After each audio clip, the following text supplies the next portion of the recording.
నమస్తే folks, welcome to my channel. Folks, ఉక్కుని తుప్పు ధ్వంసం చేసినంత సులువుగా ప్రపంచంలోని ఏ శక్తి ధ్వంసం చేయలేదు.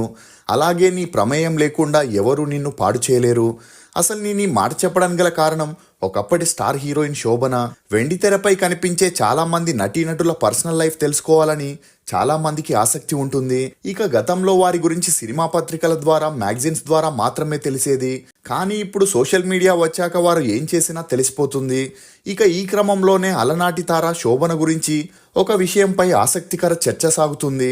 ఇక చాలా మంది ఆర్టిస్టులు సినీ లైఫ్లో పడి పర్సనల్ లైఫ్ గురించి పట్టించుకోరు. అలా శోభన కూడా 53 ఏళ్ళు వచ్చినా ఇప్పటికీ పెళ్లి చేసుకోలేదు. దీంతో ఈమె ఎందుకు పెళ్లి చేసుకోలేదనే చర్చ కూడా సాగుతుంది. ఇక అప్పట్లో శోభన ఒక స్టార్ హీరోని ప్రేమించిందని, అయితే అతను మోసం చేయడం వల్లే ఆమె పెళ్లి చేసుకోకుండా ఇప్పటికీ ఒంటరిగానే ఉంటుందనే వార్తలు కూడా వినిపిస్తున్నాయి. అసలు శోభనకి 53 ఏళ్ళైనా పెళ్లి చేసుకోకపోవడం వెనుకున్న రహస్యం ఏంటి? ఈమెను ప్రేమించి మోసం చేసిన ఆ స్టార్ హీరో ఎవరు? రాజేంద్ర ప్రసాద్కి శోభనకి ఉన్న సంబంధం ఏంటి? శోభన సినిమా ఇండస్ట్రీ నుండి దూరం అవ్వడానికి కాస్టింగ్ కౌచే కారణమా అనే నమ్మలేని నిజాల్ని ఈ వీడియోలో చెప్పడానికి నేను ప్రయత్నిస్తాను. మీరు మాత్రం ఈ వీడియోని పూర్తిగా చూడండి.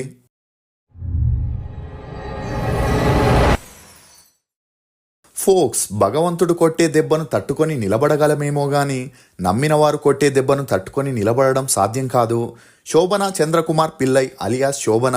ఈమె 1970 మార్చి 21న కేరళలోని తిరువనంతపురంలో మలయాళీ ఫ్యామిలీలో జన్మించింది. తండ్రి చంద్రకుమార్ పిల్లై, తల్లి ఆనందం చంద్రకుమార్.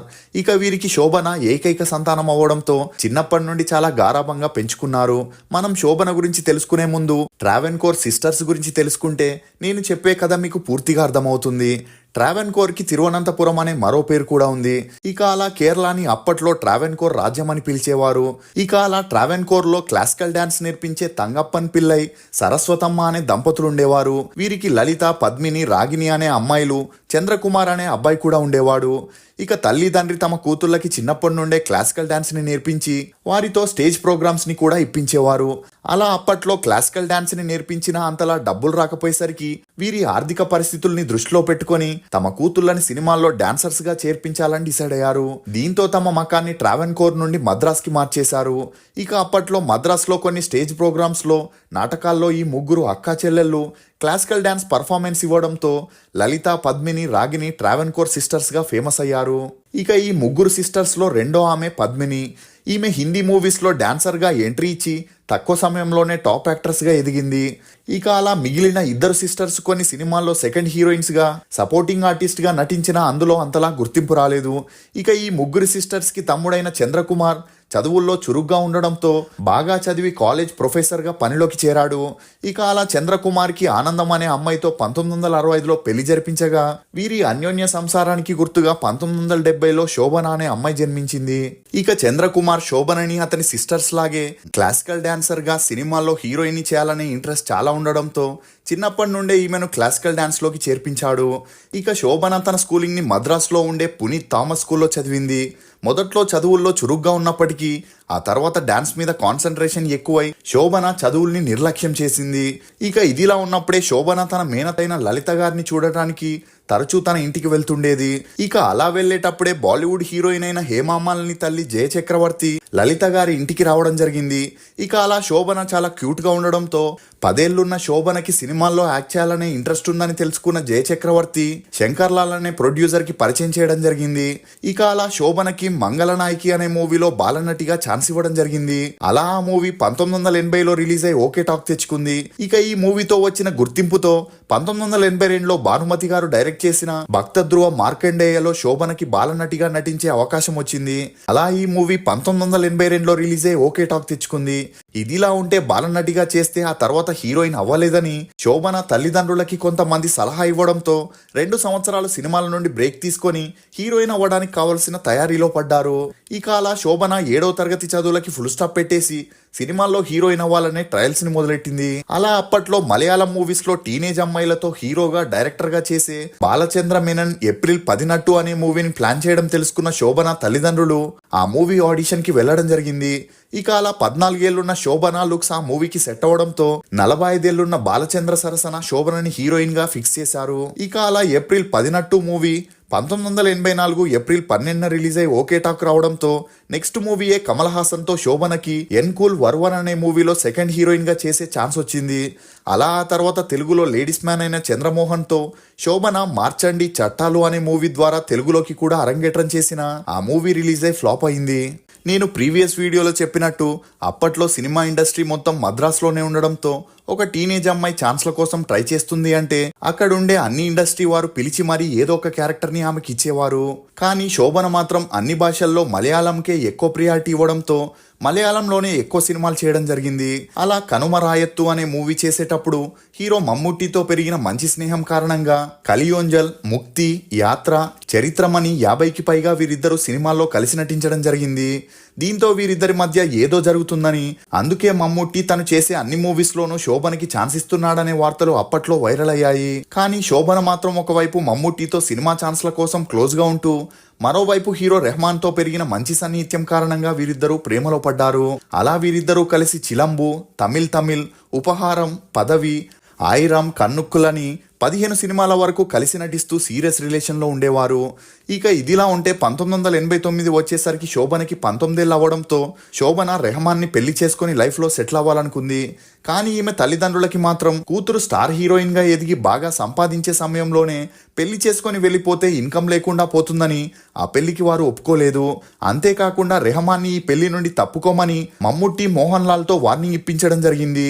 కానీ రెహమాన్ మాత్రం వారి మాటల్ని పట్టించుకోకపోవడంతో 1989 వరకు సక్సెస్ఫుల్ గా దూసుకెళ్తున్న రెహమాన్ సినిమా కెరియర్ ఆ తర్వాత మలయాళంలో పూర్తిగా ఛాన్సులు రాకుండా చేశారు.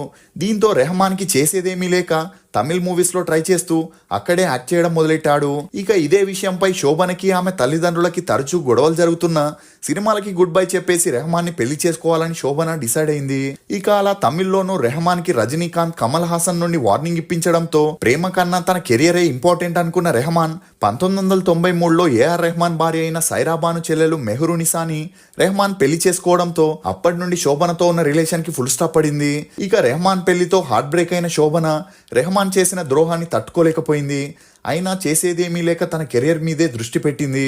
ఇక ఇదిలా ఉంటే మలయాళ సూపర్ స్టార్ అయిన మోహన్ లాల్ కి శోభనతో పెరిగిన మంచి స్నేహం కారణంగా వీరిద్దరూ కలిసి 32 సినిమాల్లో నటించారు. అలా అప్పట్లో వీరి కెమిస్ట్రీని చూసి వీరిద్దరూ సీరియస్ రిలేషన్ లో ఉన్నారని, త్వరలోనే మోహన్ లాల్ తన భార్యకు విడాకులు ఇచ్చేసి శోభనని పెళ్లి చేసుకోబోతున్నాడనే వార్తలు కూడా వినిపించాయి. అలా ఈ వార్తలు వైరల్ అవ్వడంతో భయపడిన మోహన్ లాల్ భార్య సుచీత ఆ తర్వాత శోభనని మోహన్ లాల్ తో మూవీస్ చేయకుండా ఆపేసింది. ఇక ఇదిలా ఉంటే శోభన పేరు సురేష్ గోపితోనూ వినిపించిన అది ఛాన్స్ల కోసం హీరో హీరోయిన్ల మధ్య ఉండే అండర్స్టాండింగ్ అనే చెప్పొచ్చు. అంతేకాకుండా తెలుగులో శోభన రాజేంద్ర ప్రసాద్ తో త్రిమూర్తులు అనే మూవీ చేసేటప్పుడు రాజేంద్ర ప్రసాద్ తో మంచి పరిచయం పెరిగి ఆ పరిచయం కాస్త నిదానంగా సన్నిహిత్యంగా మారి వీరిద్దరూ కలిసి మైనర్ రాజా, కన్నయ్య, కిట్టయ్య, ఏప్రిల్ 1 విడుదల, అప్పుల అప్పారావు అనే మూవీస్ చేస్తూ క్లోజ్ గా ఉండేవారు. కానీ అమ్మాయిల విషయంలో ఊసరవెల్లిలా రంగులు మార్చే రాజేంద్ర ప్రసాద్ ఈమె ఫీలింగ్స్ కి రెస్పెక్ట్ ఇవ్వకుండా అందరు హీరోయిన్స్ తో బిహేవ్ చేసినట్టే ఈమెతోనూ అలానే బిహేవ్ చేసేవాడు. అలా మరోవైపు సౌందర్యకి సపోర్ట్ చేస్తూ ఆమెతో గజేంద్రుడు, రాజేంద్రుడు, మాయలోడు, మేడం అనే మూవీస్ చేయడంతో ఈ విషయంపై శోభనకి రాజేంద్ర ప్రసాద్ కి మనస్పర్ధాలు వచ్చి గొడవలు మొదలయ్యాయి. ఇక అలా రాజేంద్ర ప్రసాద్ కూడా 1993 తర్వాత ఈ గొడవలతో విసుగు చెంది శోభనతో వర్క్ చేయడం ఆపేశాడు. ఇక అలా శోభన సినిమా ఇండస్ట్రీలో ప్రేమ పేరుతో జరిగే కాస్టింగ్ కౌచ్ తో విసుగు చెంది కన్నయ్య, కిట్టయ్య మూవీ తర్వాత తెలుగు సినిమాలకి ఫుల్ స్టాప్ పెట్టేసి మలయాళంలో సురేష్ గోపి సపోర్ట్ తో కొన్ని మూవీస్ లో యాక్ట్ చేయడం మొదలెట్టింది. ఇక అలా 2009 నాటికి శోభన మలయాళంలో 100 సినిమాల్లో హీరోయిన్ గా సపోర్టింగ్ ఆర్టిస్ట్ గా చేయడం విశేషం. ఇక ఇదిలా ఉంటే 1993లో మోహన్ లాల్, సురేష్ గోపి హీరోస్ గా, శోభన హీరోయిన్ గా చేసిన మణిచిత్ర తాజు అనే మూవీ రిలీజ్ అయి బ్లాక్ బస్టర్ హిట్ అవడంతో పాటు అందులో శోభన నటనకి గాను నేషనల్ అవార్డుని కూడా అందుకుంది. ఇక ఇదే మూవీని తమిళ్లో చంద్రముఖిగా రీమేక్ చేయడం విశేషం. ఇక అలా శోభన తమిళ్లో ఎక్కువగా విజయకాంత్, కమల్ హాసన్ తో నటించడం జరిగింది. ఇదిలా ఉంటే శోభనకి ఎప్పుడైతే సినిమాల్లో ఛాన్సులు తగ్గుతూ వచ్చాయో ఆల్టర్నేట్ గా ఒక జాబ్ ఉండాలని 1994లో కలార్పణ అనే క్లాసికల్ డాన్స్ స్కూల్ ని ఓపెన్ చేసింది. దీంతో చాలా మంది స్టూడెంట్స్ కి డాన్స్ నేర్పిస్తూ దేశ విదేశాల్లో ప్రోగ్రామ్స్ చేపిస్తూ బిజీ అయింది. ఇక ఇదే సమయంలో శోభన జార్ఖండ్ కి చెందిన ఒక బిజినెస్ మ్యాన్ అయిన రాహుల్ మెహ్రాని ఒక ఫంక్షన్ లో కలవడం జరిగింది. అలా వీరిద్దరికి పెరిగిన మంచి స్నేహం కారణంగా కొన్ని రోజులు డేట్ చేసిన ఆ తర్వాత వీరిద్దరికి అండర్స్టాండింగ్ రాక ఈ రిలేషన్ పెళ్లి దాకా వెళ్లి ఆగిపోయింది. ఇక అప్పటికే చాలా మంది ప్రేమ పేరుతో ఈమెను మోసం చేయడంతో ప్రేమ పెళ్లి మీద విరక్తి చెందిన శోభన సింగిల్ గానే ఉండాలని డిసైడ్ అయింది. కానీ ఈమె తల్లిదండ్రులు కూతురు ఒంటరిగా ఉండడం చూడలేక పెళ్లి చేసుకోమని ఫోర్స్ చేసిన శోభన ఆ పెళ్లికి ఒప్పుకోలేదు. ఇక అలా 2011లో ఒక అమ్మాయిని దత్తత తీసుకొని అనంత నారాయణి చంద్రకుమారి అని నామకరణం చేసి తన సొంత కూతురులాగే పెంచుకుంటుంది. ఇక ఇదిలా ఉంటే శోభన తన నాట్యశాల ద్వారా చేస్తున్న సేవకి గాను కేంద్ర ప్రభుత్వం ఈమెకు 2006లో పద్మశ్రీ ఇచ్చి సత్కరించింది. ఇప్పటి వరకు శోభన తెలుగు, తమిళ్, హిందీ, మలయాళం, కన్నడలో హీరోయిన్ గా, సపోర్టింగ్ ఆర్టిస్ట్ గా 163 సినిమాల్లో నటించింది. ఈమె నటనకు గాను 13 ఫిలింఫేర్ అవార్డ్స్, ఒక నేషనల్ అవార్డుతో పాటు ఒక కేరళ స్టేట్ అవార్డుని కూడా అందుకుంది. మీకు శోభన నటించిన సినిమాల్లో ఫేవరెట్ ఏదనేది కమెంట్ సెక్షన్లో తప్పకుండా తెలియజేయండి. మేము చేసిన ఈ వీడియో మీకు నచ్చినట్లయితే దయచేసి ఒక లైక్ ద్వారా మమ్మల్ని సపోర్ట్ చేయండి. ఫోక్స్, ఏడుస్తూ కూర్చుంటే కన్నీళ్లు కరిగిపోతాయి, కాలం కదిలిపోతుంది, కష్టం మిగిలిపోతుంది. అందుకే ఏడుపుని నీ గుండెల్లో దాచిపెట్టి గెలుపు కోసం పరిగెత్తు, అలుపు లేకుండా ప్రయత్నించు. నీ ఏడుపుకి కారణమైన వాళ్ళే నీ గెలుపును చూసి తలదించుకోవాలి. ఇది ఫోక్స్ నటి శోభన గురించి కొన్ని నమ్మలేని నిజాలు. ఈ వీడియో మీద మీ అభిప్రాయాన్ని కమెంట్ సెక్షన్లో తప్పకుండా తెలియజేయండి. For more interesting videos please subscribe to CR voice. Thank you.